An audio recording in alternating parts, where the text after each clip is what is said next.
right, good morning. It's your boy Terrence Cummings, aka the Music Master, coming from lovely Tupelo, Mississippi, home of Tupelo Music Academy. This is the Music is Life podcast, brought to you by Tupelo Music Academy and Team Music Masters.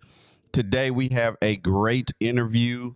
We got someone I have watched put together his program, put his music out, and I know he's going to drop some gems for the M Tribe. I'm looking forward to the conversation. Been following him a while on social. Put out his music. I love it. Was listening to his music on last night, man. I was like, man, I could jump on my sax on this song. This joker is smooth. But we'll get to our guests here. Just wanted to jump into a few things as we do here at the Music is Life podcast. Just got a few announcements to make. Now, we're in the month of September, and we are getting ready to do our grand opening here. September the 30th, 3 p.m. Please come out. My friends and family, this marks our year of getting into our building, but we're going to have a ribbon cutting done with the city at the Tupelo Music Academy location, September the 30th, 3 p.m. That's on a Monday. The city will be out along with my family, all of my friends, parents, and students and staff of Tupelo Music Academy, Team Music Masters. Looking forward to that on September the 30th. We're also getting ready. We started in August. We called it October, but now we are moving into September. We're getting ready for our boo bag. Our boo bag, well, I ain't going to say, I don't know, party or whatever. We're going to give a safe environment for our students to come out and for our community to come out. This is an opportunity for you to come to Tupelo Music Academy. Everybody who enters the door will receive treats. We will have some of our students and staff perform in various rooms in Tupelo Music Academy. You can come through there. It's a safe environment. It's on the 26th. It's going to start at 5 p.m. at our Tupelo Music Academy location at 1186 Cliff Gookin, Suite A here in lovely Tupelo. Come out, get your boo bag. You'll see that. And for those who are on the inside, you will get it in our newsletter. You'll see it in our newsletter. We will be talking about all of the events that we're getting ready to have, one coming after the other in the month of September, which is our grand opening. Boo Bag is in October, and of course Thanksgiving, and then our December 7th end of the year celebration, which we'll talk about a little later. But today we're going to jump into our interview. Got a very talented guest on, super smooth. Was listening to his EP on last night. Mug was jamming, just tight. So we are going to introduce our guest on today, Mr. Monty J. Monty J. Appreciate it, man. Man, I'm glad to have you on. Actually, I'm going to say this. Monty was my very first interview. Mm-hmm. People don't know that. That interview glitched so bad. It was like the very first of COVID. Man, we couldn't even put it out. Yep. But he graced me again. So Monty, introduce yourself to those who don't know you. Man, Monty J is my stage name, man. My name is Monty Jackson. Basically, man, I'm a church boy from New Orleans, Mississippi. Country born and raised, man. That's it. I love music. Simple. Simple. I like it. So the reason why I wanted to reach out to you, because, you know, we have young musicians at Tupelo Music Academy who aspire to play and to play professionally or put out material. And that's something that you are doing at this very moment. So let's start at the beginning. How did you get started in music? Church, bro. Church. I started playing the drums, man, when I was 3. But I started playing for the church in 1998 when I was 5. I was so little, man, I had to get a chair to be able to touch the foot pedals. So I started in church, man. I know that's kind of cliche because I know a lot of cats professional now, they started in church. But to me, man, that's like the basic, like best fundamental that you can start on. So I got my start in my home church, man, Pleasant Grove Baptist Church in New Albany. It started there. Well, I mean, Yeah. church is a breeding ground for music development. Yep. So, a lot of the musicians I met, whether they're playing church or playing jazz or R&B or whatever, they'll say that, hey, I got my start there because you start learning, you pick up stuff there. So, what was the main focus of getting into music? Was it something that you felt like it was a part of you, or how did you? What called you? Man, I just felt like I was different from the beginning, meaning your average 5, 6, 7, 8 year old, they playing with toys. Uh, man, I wanted a pair of sticks. Man, it was so bad that like when I was a kid, if I showed out in school or something, my mom and them they wouldn't even whoop me no more. They would ground me from playing the drums, and that hurt worse. I was like, Mom, I'd rather take a whooping. You know what I'm saying? So, like I said, me and my baby brother Austin, we were just different, man. He was just like a kid. I want to spend my weekends at church. I just love, man. So I guess music was just in me. It was just carved into me, man, from birth, I guess, bro. So I feel you. yeah. I feel you. Now that's something serious. I ain't even gonna whoop you. I'm just gonna take drumsticks from you. Now you know it's Yeah. serious. I love it. I love it. Yes, I sir. had a student. The parent told me that he didn't do something in school, and they said, "Well, you're not going to drum lessons." And he was like, no, no, no." So they said over the next couple of weeks, he's totally straightened up his act because he didn't want to. And that's when I know he loved it. That's a love when Yep. somebody do you like that. So a lot of people now know you as a keyboard producer, band leader, but you start off on drums. Yeah. Hmm. And I started off with bongos and went to drums, and then eventually went to saxophone. So I always tell students, hey, you can start somewhere. That don't mean you have to finish there. Um, Right. what do you suggest to young musicians when they first get started, as far as testing and figuring it out? Man, just make sure that it's something that you want to do. Cause man, like when I first started, bro, I didn't have any desire, man, to be an organist or a keyboardist. I just love playing drums, and it's just like, but it also starts at home. Um, for the parents, let your kid be a kid. If they like something, whether it's long term or just temporary, I just allow them the space to figure out what they want to do. So when I first started showing interest in drums, my mom and dad they started buying me drumsticks, cymbals, finally bought me a drum set. And so for me, man, I didn't really dibble and dabble. I knew from the jump, man, I want to play drums. So that's what I started doing, bro. But yeah, man, I would just say, man, just find, your niche. You know what I'm saying? If it's drums, saxophone, but don't be afraid to go outside the box. Don't box yourself in. It's just, so that's my best advice, bro. Okay, and with that, all right. So I always say the student doesn't pick the instrument picks the student. In that, what was your practice regimen? How did you approach playing your instrument?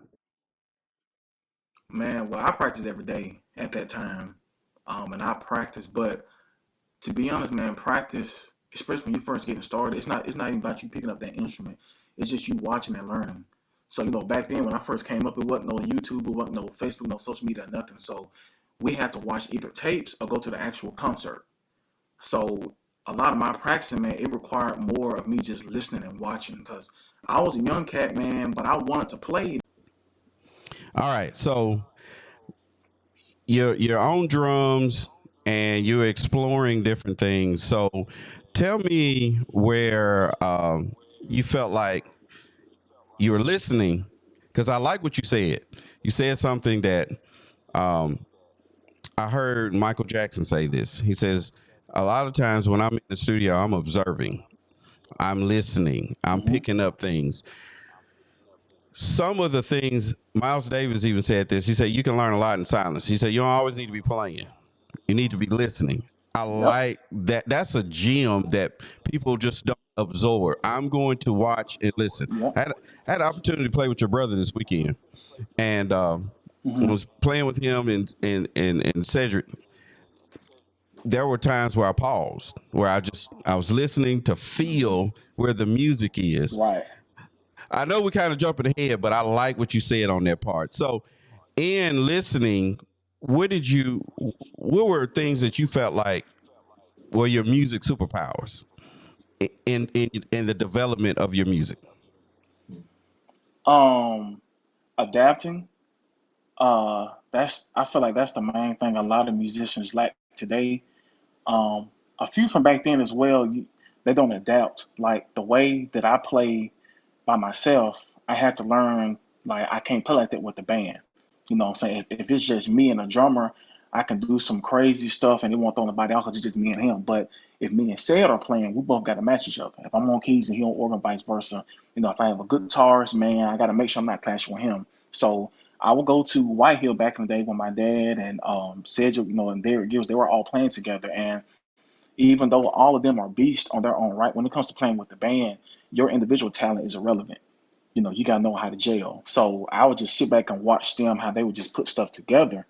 And I'd just be like, man, it's so I guess my main superpower, I guess, was adapting, you know, and that means from reading a room to flowing. You know, I played with people that were better than me. You know, I played with people that were just starting out, and I got to adapt because everyone is not quick to adapt. So some, you know, everybody can't go for blood, you know. So I think uh, adapting my work ethic. Like there's been times I played behind a preacher and I didn't know the song, but I didn't get embarrassed. What I did as soon as I got home, I set up my keyboard, YouTube that song, and learned it. So my mentality, man, I don't like going like I feel like if the same situation happens again, it's on me. So like I said, man, work ethic, study, and adapting. Those are I feel like my three superpowers. Man, I love that. That's even taking off of. I know that listening, and I relate music to sports a lot of Hmm. times. Tom Brady said, if I had a situation and we didn't work it out, I would go study film.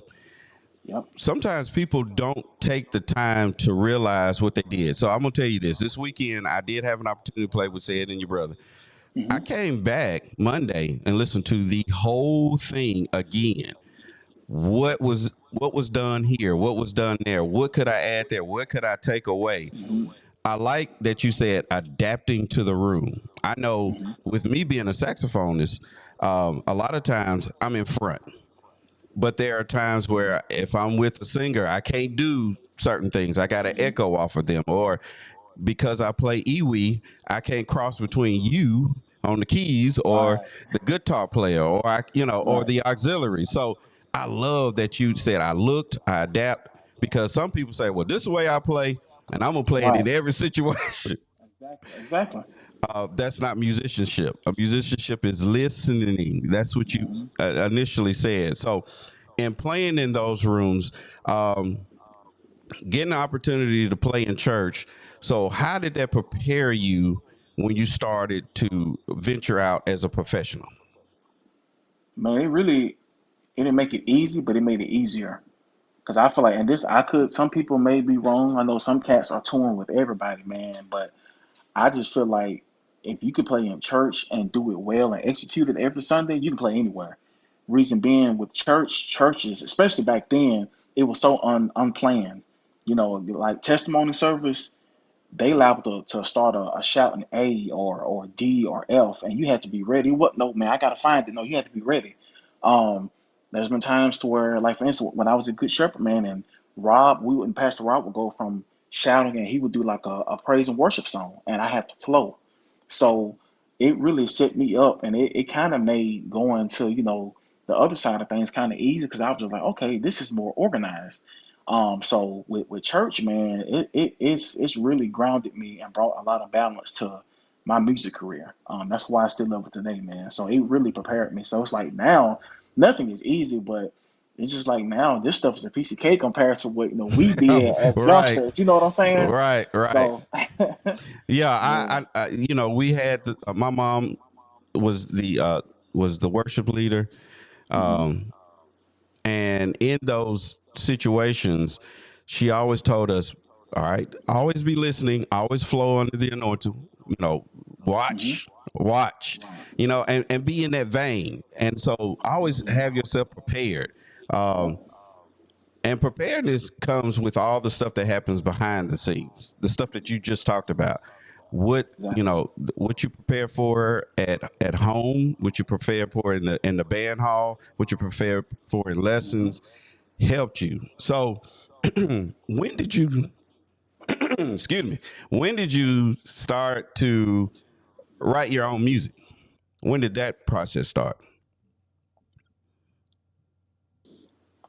I would say, bro, I kind of was writing music from the jump in a way in my head. I just didn't know I was doing it. You know what I'm saying? Yeah, yeah. Uh, so the way I write songs, it fluctuates. Like there's been times, man, I was at the gym or something, and I would get a nice chord progression, and then there were times to where like God would give me the lyrics to a gospel song. Sometimes I would get a bass lick first. So I personally I don't have a blueprint of writing songs. It's just whatever is given to me, I just take that, and it's like I'm never given an entire song. I'm given a piece of it, and then I gotta finish it. So um, I think I wrote like my first official song in like 2019, right before COVID happened, and it was like some instrumentals. And then I was just like, man, I kind of like this. And this like when that one song came, it's just like since then everything just started coming. So Yeah, I think people think in their heads you go in and you write a song and you just sit down with pen and paper and this how yep. and I I know I was looking at Michael Jackson and Justin Timberlake, and Michael Hmm. said I would go in the studio and he would beatbox with his mouth. This is what I'm hearing this with Right. the bass, hearing this with the guitar. Justin Timberlake said he would do things to Timberland, and then they would Hmm. start. So pieces of the puzzle. When people think, Yep. well, I didn't write, I don't really write. Yes, you do. Music is Hmm. done in so Hmm. many facets. So Exactly. I like the way you said I might got a bass line here, or I got a Yep. little. Then it's about adding it together. That's the fun part Yes. of the music, the creativity. What can we Yeah. do? We used to do Exactly. that a lot in church. There were times where um, I remember some friends of mine came to church and we did the song, and it's like, man, y'all really jammed that, and we would say, yeah, um, we just picked that song up today, and it was like, what? It's like, yeah, we were Mm. we were on stage making it up Right. as we go. That's Right. the fun part of it. The structure part of it comes when you know how to put it all together the right Yep. way. Yep. Yep. All right. So you said, let's go back to uh, Mr. Bobby Sr., Okay.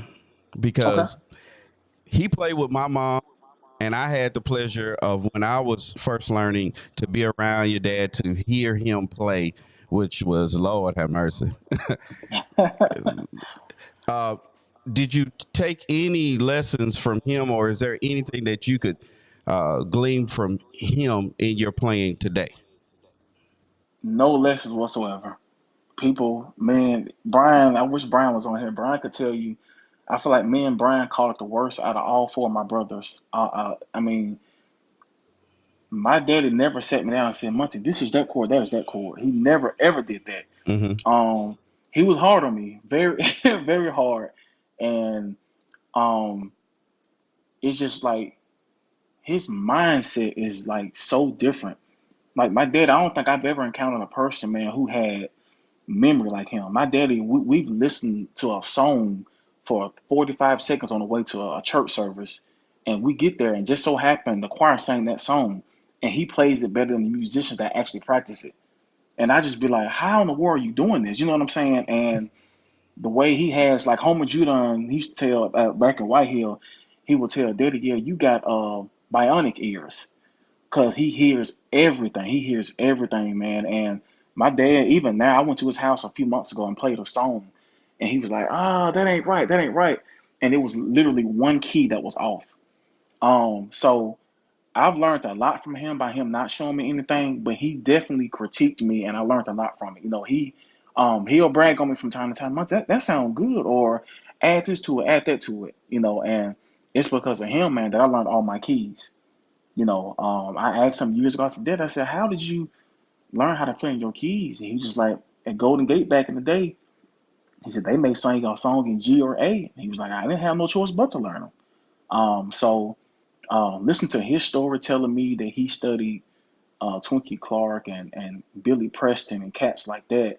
I feel like if there is like any young cat that would say, I don't think Bobby Jr. could evolve to this day and time, I would say I'm proof of that. I'm just a more contemporary, enhanced version of Bobby Jr. Hey, I love that. The music was the music, and Yes. as I tell people, there ain't no transpose button on no saxophone. Mm-mm. I had to know it ain't. You got to know your Right. keys, and whatever we singing in, I couldn't hit a button. I had to know Right. keys. I had to know where the changes are. But I had opportunities to play with your dad, and I know this one particular song that my mom would sing, and she would say, "Bobby, I need you to play this." And your dad, he ain't gonna say a whole lot. He Yeah. just he just slid on the organ, but when he was Right. on, Mm-hmm. it was on. And those Yeah. guys, like, there was one service where your dad and Chris Hatchett played Mm-hmm. together with us, and Mm-hmm. just that was a whole masterclass sitting in there because, oh my Yep. God, we had there was a we did a workshop, and we had to learn several songs, and those guys came in prepared. It wasn't like they were trying to Right. figure it out. They were prepared and they added to it. And Yeah. so Yeah. it always impressed me to be prepared, Mm-hmm. always know your stuff and make it Yeah. easy. But at the same time, like your dad, my mom was very, very tough on us. Um, Yeah. she didn't know saxophone, bass, but Mm-hmm. she knew what it's supposed to sound like, and she Mm-hmm. knew where it's supposed to hit, and she expected excellence. And from that, it propelled us. Um, so with that, let's talk about where you are now. Uh, I've seen you put out your music, and let's take on a social media because you're on social media pretty heavy. Mm-hmm. And I like that because I'm a fan of Right. social. Right. So me and you, we connect because we hit each other. Right. Right. You know, um, how do you feel like the landscape of music is for musicians right now dealing with social? Um, I feel like it's the people, it's us. Social media is social media. Like it can't operate on its own. So I feel like someone like us who older. I mean, I know it's a different era, in between me and you, but I feel like my era was the last era that really took music seriously every single day. And with that being said, I use social media and technology for the better. I actually use it to just watch other cats. I study a lot of cats. And I've been playing for a while now. I'll post every now and then. I don't post a lot of as far as me just playing, but I know some people, man, they've been playing like they started playing 2 months ago and they're already going live. That's when I feel like you're approaching it wrong, in my opinion, because you're focused on views as opposed to focusing on your fundamentals and getting better. Don't go live if you don't know the song. Right, right, right. So for me, I love it. Like I said, it's just my opinion. I love it. I just feel like some people misuse it. Like we had like now you ain't gotta find no tapes of Melvin Crispell and Twinkie Clark and Walter Hawkins. You can just go and type it in on Google, YouTube, or whatever. So my thing is the fact that you have this conveniency, use it. You know what I'm saying? Like if you just started playing yesterday on Oregon, why are you studying Corey Henry right now? I think So I think it's the culture of it all. Hey, I'm finna pop on. Social is beautiful, and yes. you get an opportunity to hear people that you probably would Hmm. never get to hear. Yep. But at the same time, I feel like know when things first started coming out, people would post just about everything, and I ain't gonna post Mhm. everything. You know, Right, I am a little old school because right, right, I'm closer to one mark than the other, right, but right, uh, but with social, I know with my music, you hardly ever see me playing on right, social because right, right, there's a reason for that. But right. as far as me supporting musicians, I try to encourage people, Hmm. but at the same time, know where you are Right, right, and right. and and work accordingly. So Hmm. that gets back to like work ethic, what you gonna do, how you gonna practice, because a lot of the young music masters that I see now, I'm not going to say that this group is not dedicated. I think the approach is a little different. Yep. Um, but at the same time, the fundamentals are the fundamentals.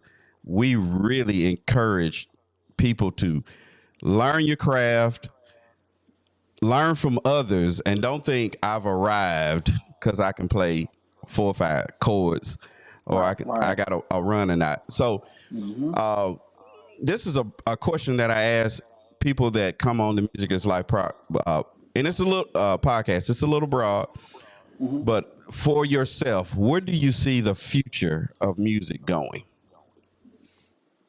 Um, it's scary looking at it, future wise. My thing is people, because I talk about this to certain homies and friends and family members. Sometimes they be like, you sound like an old bitter person.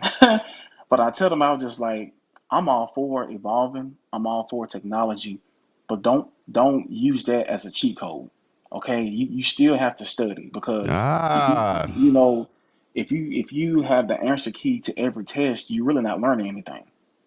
So with now everything and everybody is are like stems. I feel like stems are so dope. They are great, but don't get to the point where you use stems every day, every week for every single show because MacBook play out or if your iPad play out and you got to play that song chord for chord, lick for lick. Can you match the record? You know, um, stuff like that, man. Pitch correction, stuff like that. Like everything. Like when you listen to, that's why now if you see, I don't really indulge myself in those GOAT conversations because it's different eras. You know what I'm saying? You had like when you look at Jeffrey Osborne, Frankie Beverly, Luther Vandross, whatever they laid down in the studio, that was their raw voice. You know what I'm saying? There wasn't no pitch correction. right, right. You know what I'm saying? Stuff like that. So I feel like that stuff is cool now, but I feel like a lot of people go straight to that. They don't want to just learn the art of singing, the art of playing, and like I said, to each his own, but it's sometimes me and my wife talk about that. And I just like I'm kind of afraid to see where music is going to be. Like for instance, on the gospel side of things, praise and worship has taken over, and it's dope. I love praise and worship, but also too, I'm old school. I love choir music. You know what I'm saying? Me So, too. yeah, I would never say, oh, it's gonna die. I would never say that. I just be like, it's scary, and at this point, I don't know what had happened. I don't know what the landscape of music will be 10 years from now, whether it's secular, gospel, country. I don't know. Well, I'll say it like this because there was a comment made from a friend of mine who said, Mhm. "Hey, man, I really wish we had choir days or we did this and Mhm. that." And he said, "Well, we can because it's up to us now. We're not the kids Right. anymore." So I feel like Right. the future of music could be bright because of things that we're talking about now. I Hmm. think the golden rules and the things that we learned that was passed down to us should be passed down again. Yeah. That's the legacy of what Music Masters, which is now Tupelo Music Academy, is all Hmm. about, and what you learn from your dad that you can teach to the next generation and these Right. conversations. But with AI and Yeah. STEMs and Yeah. tech and all of Yeah. these gadgets, because I love gadgets and I love, Hmm. I got to use it, I got to use Right. certain things. But at the same time, pound for pound, nose to nose, I know I can go in a room and play my saxophone because I know the fundamentals. And I ain't Hmm. got to use a AI to make my horn sound right, or to do Right, the right. things I did, because I know what I got to do. But I really love your answer on that. I feel like the tools are great if you use Mm-hmm. them the right way, Mm-hmm. and if we're using them strictly not as a tool but as the thing, I feel like we done failed. I really do. Right, right. And I say it all the time. It's us. Like a lot of people be like, "Oh, the world is bad. The world has changed. The music is bad. The music has changed. Social media is bad." None of that stuff operates without us. You Right. know what I'm saying? Like for instance, I don't think a transpose button is bad. It's on how you use it. Right. Because every now and then, if I'm playing keys and if a church do all these songs in like C sharp, I'll transpose and play it in D just to give myself a workout so I won't miss out. You Right. know what I'm saying? Yep. And like I said, a lot of us, man, started out transpose or whatever, and even people that transpose now, I mean, if you can play, you can play, and I love the sound of, you know what I'm saying? But don't just, it's easy to get stuck, and like you said a while ago, tools are tools, and I feel like it's like the way they're being used, it's on us. I got you. So I like yeah. that. Um, on this, so this is my last question for you. Okay. We have students who are learning and are picking up things. What are some? Who are some of your biggest music influences uh, that would be famous and non-famous? Okay. Musician or artist or both. It doesn't even matter. Um, As a musician, like you starting to yeah, categorize. Yeah, yeah, yeah. yeah. I get that. Uh, I narrowed it down like this, man. If I had to go with like my top three or top four organists that I've always studied, even to this day, I would say Hmm. my daddy, Bobby Jr., Cedric Lipsy, um, Dietrich Listenby, and probably Tim Mason. Okay. Keys, man, I would say Zeke Listenby, Jason Gordon. He's from Oxford. Yeah, I know Jason. Um, yeah, cats like that, man.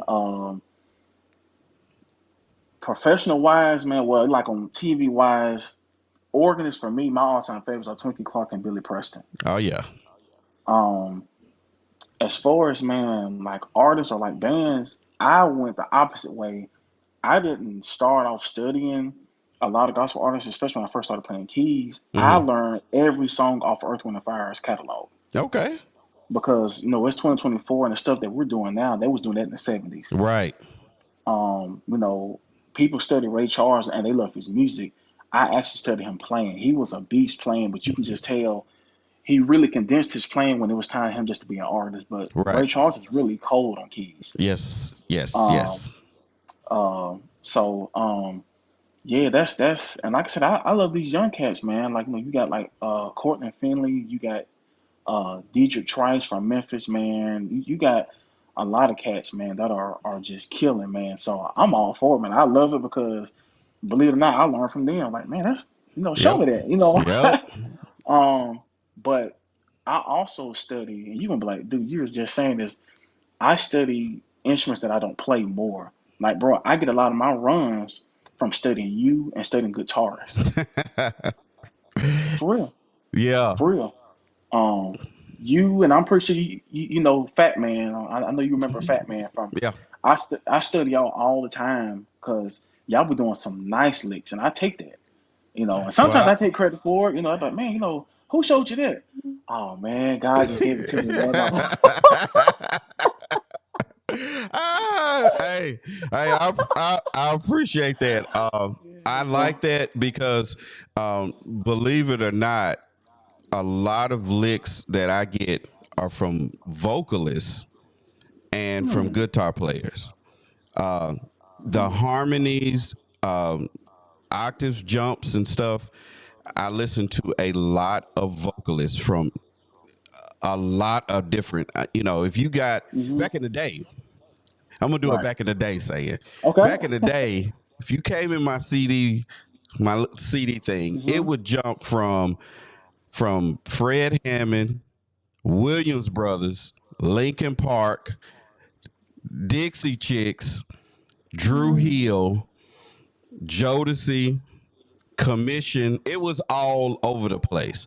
And I would Mhm. take those licks from Fred Hammond, Cisco, Mhm. uh, Whitney Houston, Wow. or Steve. Um, who's my guy on guitar? Stevie Ray Vaughan. I would Mm. take stuff from them, Miles Davis, and just Mm. mash it all together. And that's Right. where Right. I would get like these fluid runs on my saxophone, Mhm. and just over and over and over and over and over and over. Or Ah. but the main one of the main influences that I did a lot of my jumps and echoing from is my mom.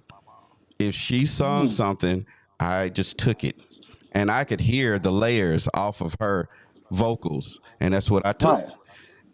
to use that. But I appreciate you saying you took some licks from your boy TC, Yeah, bro. because I know Insane. the opportunity I had to play with you. I think Matt had called me over to the Avery's church, and you were over there playing, and I was like, Oh yeah, man. yeah. Who is this cat right here? And he was like, man, it's your boy Bobby. You know, it's his son. I was like, man, this dude is off the hook. Man, I appreciate it, bro. Beautiful, beautiful, beautiful, beautiful music, man. Look, we could talk a long time about Yeah. different things like this, but you said some things that are very important for our community about adapting, listening, being able to take from different types of music, from different types of instrumentation, and mixing that all into your music. So you dropped some gems today. I appreciate you coming on Yes, again. sir. Um, this is Monty Jackson, Monty J, the artist. Check him out on Apple Music. We will put all that in the description where to find you. Monty, you have website, you got places that you want people to check you out at. Man, I'm on Facebook, man. My page is it's the Monty J page.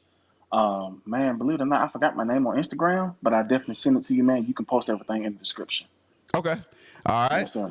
Well, again, we appreciate you being on this Music is Life podcast. Right. Um, and you'll see us one day. All the brothers gonna get together. We got at least have That's a one. bet, bro. Me, you, and Matt and Brian all get together Yeah. and do a jam together. Um, Sounds good, bro. and it would be good to have mom and your dad with us. That too, bro. That too. Combine them all and just do that. Right. Put that together. But Yeah. stick with me. I'll be right back.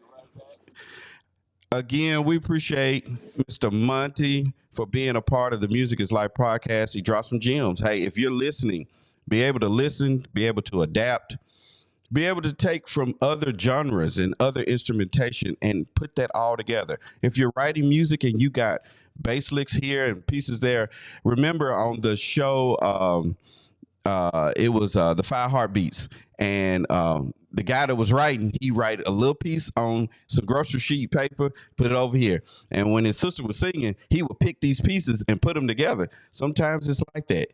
You take the music that you hear, you put it together. Music is life for me.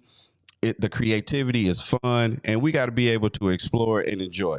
Again, September the 30th, grand opening, Tupelo Music Academy. We're cutting the ribbons. I want my Tupelo Music Academy Team Music Masters friends and family to be out there to celebrate with us with the city of Tupelo. Again, October the 26th, our Boo Bag event.